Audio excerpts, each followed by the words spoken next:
Uhusiano wako na Stukizi uko vipi? Kwa sababu kumekuwa kuna maneno mengi sana ambayo yanaendelea na inasemekana kwamba ni mtu ambaye mko kwenye mahusiano na mshaonekana airport wakati unasafiri kwenda Hong Kong. Nifa,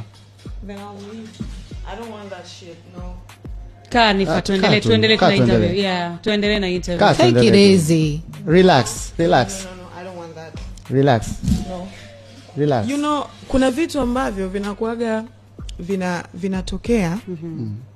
Ukija kuangalia source yake inakuaga ni hizi interviews ambazo watu wanafanya. Yani unaweza ukawa umekaa, yani story inaweza kaanzia kwenye interview ambayo unafanya. Unaelewa? Mtu akaenda akasema, unajua hivi tulisikia kwamba fulani, kumbe hakuwahi kusikia. Mtangazaji hakuwahi kusikia. Lakini yeye tu ametamani kupata hayo majibu. Stukizi ni rafiki yangu kuanzia 2019.